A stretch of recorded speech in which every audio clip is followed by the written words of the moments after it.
दोस्तों ये वीडियो मेरी पहली वीडियो फन हिल का सेकंड पार्ट होने वाला है। अगर आपने फन हिल का पहला पार्ट नहीं देखा है तो आप ऊपर आई बटन पर क्लिक करके चेक कर सकते हैं, या आप डिस्क्रिप्शन में दिए हुए लिंक से भी इस वीडियो तक पहुंच सकते हैं। तो चलिए शुरू करते हैं हम फन हिल का part 2। And then to awake the farm like a wonder white with the dew. तो मेरे जगने पर, राइटर के जगने पर अगली सुबह ये फार्म जो था एक वॉन्डरर की तरह लगता था, एक मुसाफिर की तरह लगता था जो कि ओस की बूंदों में सफ़ेद हो चुका हो और अब ये वापस लौट आया है। Come back the cock on his shoulder. और जब वो वापस आता था तो उसके कंधे पर एक मुर्गा होता था। अब इस लाइन में आप देखेंगे कि यहाँ स्मिली का यूज किया गया है। जब इस स्टैंजा में बोला गया है then to awake and the farm like a wanderer white, इसका मतलब है फार्म को इन्होंने कंपेयर किया है वॉन्डरर से, एक मुसाफिर से कंपेयर किया है फार्म को। तो यहाँ लाइक का यूज किया गया है, इसे बोलेंगे smiley. It was all shining, तो सब कुछ चमक रहा था। It was Adam and maiden, यह एडम और ईव के गार्डन की तरह था, गार्डन ऑफ ईडन की तरह था। तो यहाँ यूज किया गया है एल्यूजन का, एल्यूजन वाली फिगर ऑफ स्पीच का। द स्काई गैदर्ड अगेन, तो आसमान फिर से इकट्ठा हो गया जो कि रात को एक वॉन्डरर की तरह था। And the sun grew round that very day, और अगले दिन सूरज फिर से राउंड हो चला था। So it must have been after the birth of a simple light in the first, ऐसा सब हुआ सबसे पहले लाइट के बनने के बाद, एक सिंपल सी लाइट के बनने के बाद यह सब हुआ। स्पिनिंग प्लेस मीन्स धरती, धरती भी बनी थी। The spell bound horses walking warm out of the winning green stable on to the fields of the praise.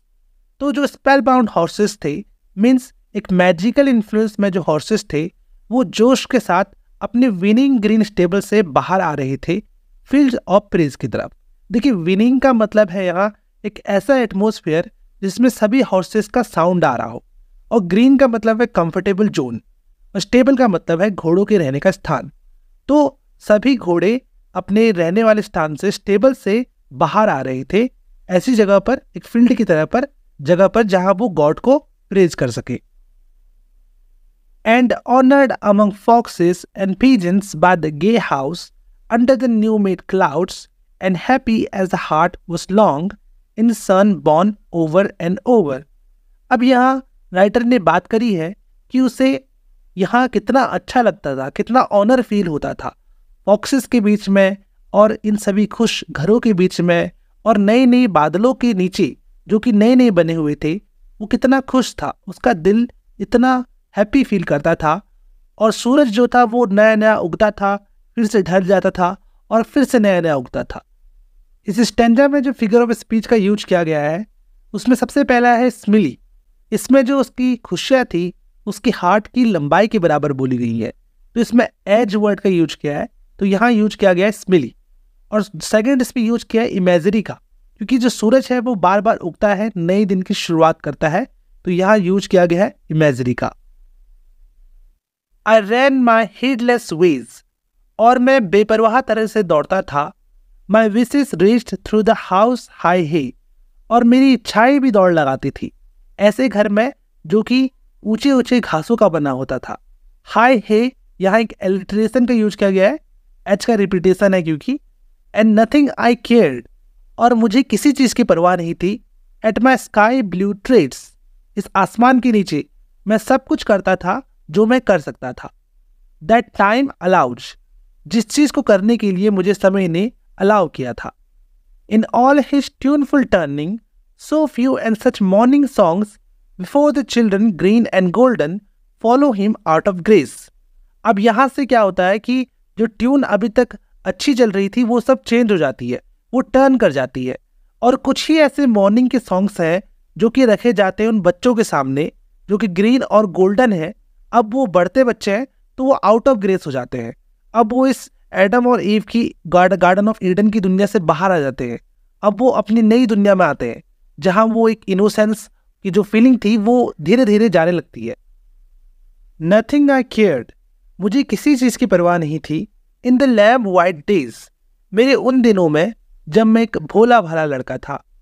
That time would take me कि समय मुझे ले जाएगा up to the swallow throng loft by the shadow of my hand. मेरे हाथ की परछाई से ही वह मुझे ऊपर की तरफ ले जाएगा, जहाँ बहुत सारे स्वेलोज हैं, बहुत सारी स्वेलो जो बर्ड हैं वो है, लेकिन वो थ्रॉन्ग्ड है, मतलब बहुत सारी भीड़ इकट्ठा हुई है, और लॉफ्ट का मतलब होता है ऊंचाई में। तो वो मुझे मेरे हाथ का ही यूज करके, मेरे हाथ की जो परछाई है उसका यूज करके ऊपर की तरफ ले जाएगा, जहाँ बहुत सारी भीड़ इकट्ठा हुई है स्वेलोज की। स्वेलो एक सिंबल था आज़ादी का, लेकिन अब सभी लोग बड़े हो चुके हैं, तो बचपन की इनोसेंस को खोते जा रहे हैं। In the moon that is always rising, वह चांद जो अब हर रात को उगता है। Not that riding to sleep, वह उस समय भी चल रहा था जिस समय पोएट सोया हुआ था। I should hair him fly with the high fields, मैं देखना चाहता हूँ उसे उड़ते हुए, उस समय को उड़ते हुए हाई फील्ड्स के साथ। यहाँ जो समय है उसे पर्सोनिफाई कर दिया गया है, जिस तरह से वो एक प्रोग्रेस में है, वो मूव कर रहा है, ऐसा लगता है कोई ह्यूमन लाइक क्वालिटी उसमें उसको बताया गया है, तो पर्सोनिफिकेशन का यूज है। And wake to the farm for ever fled from the childless land, और मैं उस जमीन पर, उस फार्म में उगना चाहता हूँ, उठना चाहता हूँ, जहाँ जो जमीन है वो चाइल्डलेस हो। तो as I was young and easy in the mercy of his means, अब यहाँ से पोएट का रिग्रेट शुरू होता है। वो बोलता है, ओ जब मैं जवान था और समय की दया थी मेरे ऊपर, time held me green and dying, उसी समय ने मुझे पकड़ लिया मरते हुए, डाइंग मतलब मरते हुए। दो आई सैंग, हालांकि मैं गाना गा रहा था, इन माई चेन्स, अपने चेन्स में, मतलब मैं बंधा हुआ था, लाइक द सी, समुद्र की तरह। तो मैं समुद्र की तरह बंधा हुआ था, एक जवान था, लेकिन मुझे किसी चीज़ की परवाह नहीं थी, और मैं मर भी रहा था। जिस तरह से समुद्र की लिमिटेशन होती है, उसी तरह से अब मेरी भी लिमिट थी। और इस लाइन में, लास्ट की लाइन में एक स्मिली का यूज किया गया है, क्योंकि इसमें जो पोइट का गाना है उसको सी के साथ कंपेयर कर दिया गया है। तो दोस्तों, इसी के साथ ये पोएम खत्म होती है। Thanks for watching this video and please do like and subscribe this channel.